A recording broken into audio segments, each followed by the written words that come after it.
இந்த புழுங்கலரிசி பச்சரிசி கலந்து செஞ்ச கூழ் வத்தல் எப்படி பண்ணுறதுன்னு பார்த்துருவோம்.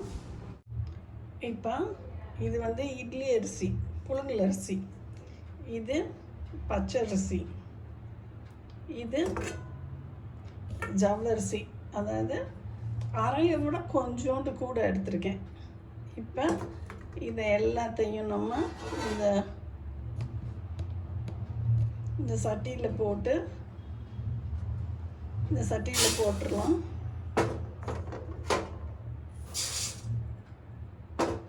எல்லாத்தையும் ஒன்றா போட்டுரும். எல்லாத்தையும் ஒன்றா போட்டு கழுவி எடுத்துகிட்டு வந்து ஊற வச்சிடலாம். பாருங்க, ஃபுல்லாக கழுவிட்டு நான் இதெல்லாம் வடிச்சிட்டேன். இப்போ இதில் தண்ணி ஊற்றிக்கிடலாம். எந்த அளவு இட்லி அரிசி எடுத்தோமோ, எந்த அளவு பச்சரிசி எடுத்தோமோ, எந்த அளவு ஜவ்வரிசி எடுத்தோமோ அந்தளவு தண்ணி எடுத்து வச்சுருக்கோம். இப்போ இதில் அப்படியே எல்லாத்தையும் ஊற்றி ஊற வச்சுக்கிடலாம். இது நம்ம காலையில் அரைச்சிக்கிடுவோம்.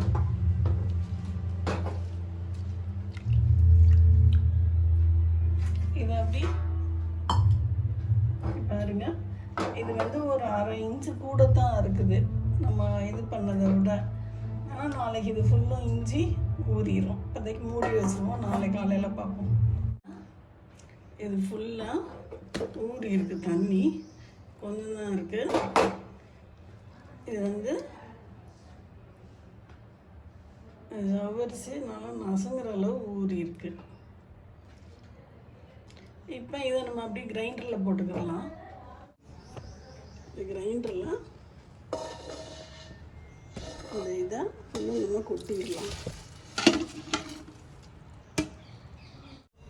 இந்த அளவு போட்டு இதை ஓட விட்டுடலாம். இதில் நான் ஒரு 18 மிளகாய் எடுத்து வச்சுருக்கேன். இந்த மிக்சியில் போட்டுக்கலாம்.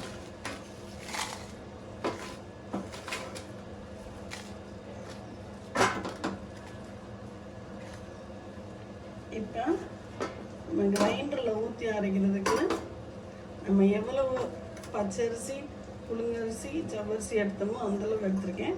இந்த அரை டம்ளரை மட்டும் இப்போ இந்த மிளகாயில் ஊற்றி அரைச்சிட்டு வந்துடுறேன். இந்த மாதிரி நம்ம நைஸாக அரைச்சிருக்கோம்.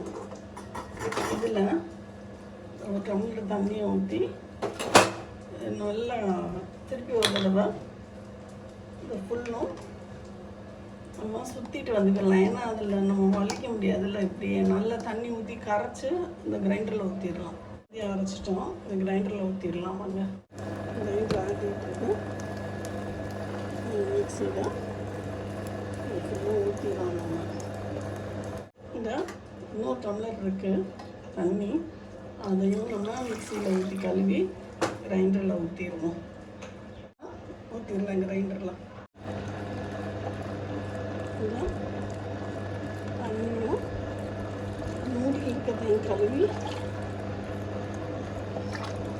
நம்ம இப்போ ஊற்றிடலாம்.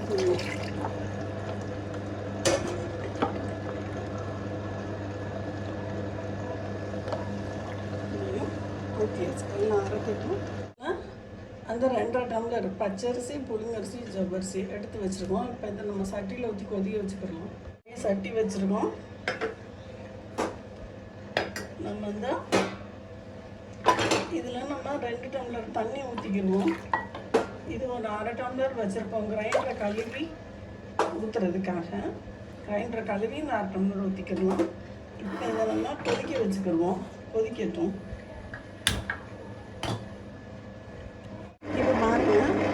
இந்த கிரைண்டர் வந்து இப்போ வந்து 25 நிமிஷம் ஆச்சு நம்ம போட்டு நல்லா நைஸாக.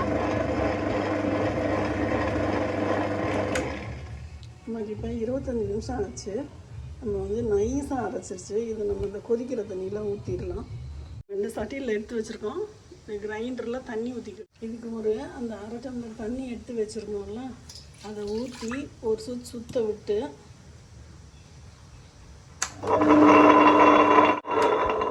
அடர்த்திட்டு இந்த மாவில் ஊற்றிடுவோம். அதை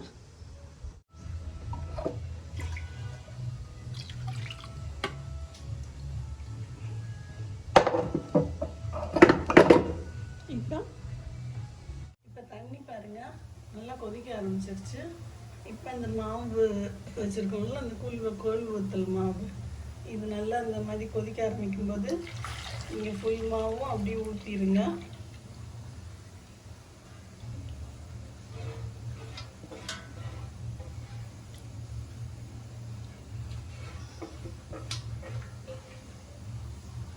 உடனே கிண்ட ஆரம்பிச்சிருங்க. அடுப்பு ஹையில் தான் இருக்குது. ஒரு 5 நிமிஷம் ஹையிலே வச்சுட்டு அதுக்கப்புறம் சிம் பண்ணிக்கிடலாம்.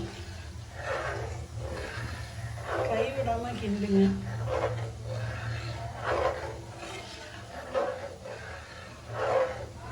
ஒரு ஸ்பூன் பெருங்காயம் போட்டுக்கோங்க.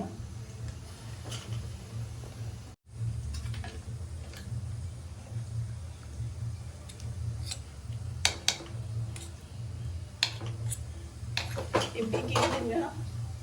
ஏன்னா அடி வந்து பிடிக்கிறோம், ஜவ்வரிசிங்கிறதுனால பிடிக்க ஆரம்பிக்கும். ஒரு 5 நிமிஷம் ஆகிருக்கு. நமக்கு எவ்வளோ கெட்டியாக வந்துருச்சு. இன்னும் ஒரு 5 நிமிஷம் நம்ம கிண்டுவோம். கெட்டியாக ஆனதுனால நான் அடுப்பை சிம் பண்ணியிருக்கேன். சிம் பண்ணி நமக்கு கிட்டத்தட்ட 10 நிமிஷம் ஆச்சு. இதை வந்து இன்னும் ஒரு 2 நிமிஷத்துக்கு இது வந்து ஓரளவு நல்லா கிண்டிட்டோம். இன்னும் ஒரு 2 நிமிஷத்துக்கு அடுப்புலே சிம்மில் போட்டு மூடி வச்சுருக்கோம். இருக்கட்டும். அது இந்த மாதிரி ஒரு பெரிய தட்டு வச்சு மூடி வச்சுருக்கலாம்.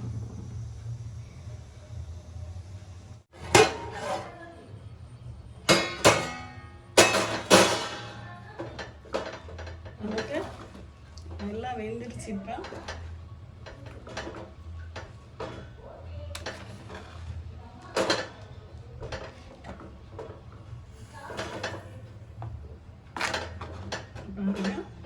நல்லா வெந்துருச்சு. எந்த கட்டியும் இல்லை. நமக்கு முதல்ல கட்டியாக தெரிஞ்சிச்சு. ஸ்மூத்தாக வெந்துருச்சு. தண்ணி தொட்டு கம்மியாக இருக்குது, அதனால் ஆட் பண்ணி நல்லா கிண்டி விட்டுக்கிடுவோம்.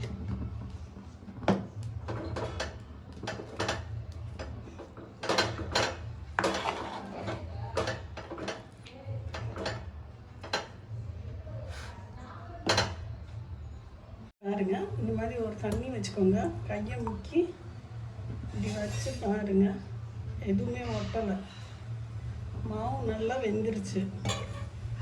இந்த ஸ்டேஜில் கொஞ்சம் கடுகு எடுத்துருக்கேன். இந்த மாதிரி போட்டுக்கோங்க. ரொம்ப போட தேவையில்லை. அடுப்பை ஆஃப் பண்ணிடுங்க. அடுப்பை ஆஃப் பண்ணிட்டு போட்டிருக்கோம். இது ஒரு 2 கிண்டு இந்த அடியிலேருந்து பெரட்டி கிண்டி விடுங்க.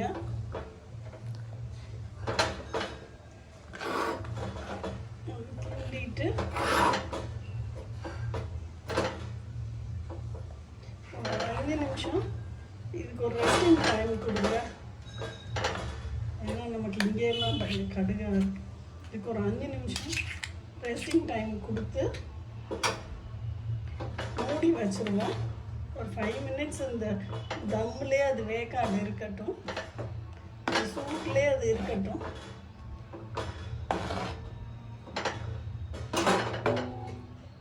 மூடி வச்சுருங்க.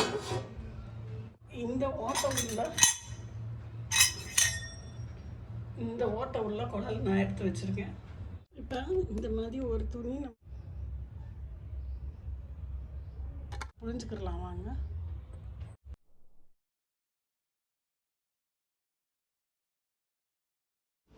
நமக்கு இப்போ ஓரளவு எல்லாம் நம்ம புழிஞ்சு முடிச்சிட்டோம். இது வரைக்கும் நம்ம புழிஞ்சு முடிச்சிட்டோம். நமக்கு சட்டி காலி. இது வந்து அவ்வளோவா எடுக்க வரல, அதனால நான் விட்டுட்டேன். வந்ததை ஃபுல்லும் அந்த மாதிரி போட்டு வச்சுருக்கேன். இப்போ நம்ம காலையில் காய போட்ட கூழ் வத்தல் இந்தளவு காஞ்சிருக்கு. இதை நம்ம எடுத்துக்கிடலாம். இங்கே பாருங்கள், சும்மா இப்படி எடுத்தாலே நமக்கு வருது. இதில் எடுத்து போட்டு நான் காமிக்கிறேன். இப்போ பாருங்கள், இந்த மாதிரி உருவிடுறோம். நம்ம அப்படியே எடுக்க அது பாட்டுக்கு வந்துடும். இந்த மாதிரி எடுத்து போட்டுக்கிடுவோம். இதையும் இப்படியே எடுத்து போட்டுக்கிடலாம். நம்ம எல்லாத்தையும் இந்த மாதிரி எடுத்து வச்சிட்டோம். இது இன்னும் காயலை. இது நாளைக்கு நம்ம திருப்பி காய வச்சுக்கிடுவோம். அரைகுறையாக தான் காய்ஞ்சிருக்கு, ரொம்ப வளையுது. நாளைக்கு காய வச்சுக்கிடுவோம். நமக்கு இப்போ இந்த கூழ் வத்தல் காயுது, இன்னும் வெயில் உரைக்கலை, காயட்டும். இங்கே பாருங்க, நமக்கு இப்போ ஓரளவு நல்லா காஞ்சிருக்கு. நான் இன்னும் ஒரு நாள் நான் வெயிலில் வைப்போன்னு பார்க்குறேன். நல்லா காஞ்சிருக்கு, ஆனால் இன்னொரு நாள் எதுக்கும் வைப்போம் அப்படின்னு பார்க்குறேன். நாளைக்கு ஒரு நாள் வச்சுட்டு அப்புறம் எடுத்து வச்சுக்கிடலாம், நல்லா காய வெட்டின்னு. சவுண்ட் பாருங்க, இன்றைக்கே கலக்கலான்னு தான் இருக்கு. நான் இன்னொரு நாள் காயலாம். பாருங்க, நமக்கு இது நல்லா காஞ்சிருச்சு. இதை நம்ம கொஞ்சோண்டு எடுத்து நம்ம வறுத்து பார்ப்போம் எப்படி இருக்குன்னு. இந்த அளவு எடுத்துக்கிடலாம்.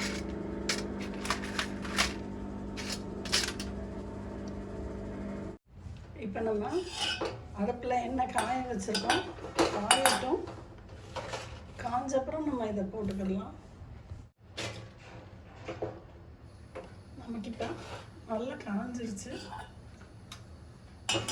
ஒன்று போட்டு பார்ப்போம்.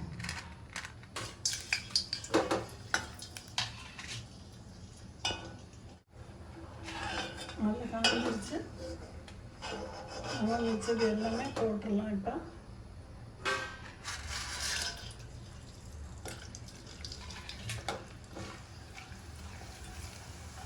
அப்படியே அடுப்பு கொஞ்சம் சிம் பண்ணிக்கோங்க.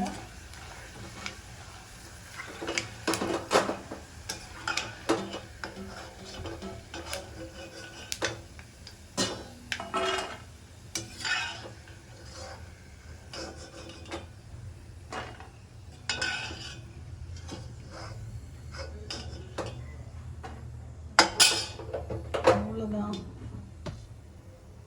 இப்போ பாருங்கள், கொஞ்சம் ஆறி இருக்குது. இந்த மாதிரி ஒரு குட்டியை எடுத்து நொறுக்கி பாருங்கள். நல்லா நொறுங்கிடுது. செம்ம நரன்னு இருக்குது. டேஸ்ட்டு சூப்பராக இருக்குது. ட்ரை பண்ணி பார்த்துட்டு சொல்லுங்கள் ஃப்ரெண்ட்ஸ். பாய்.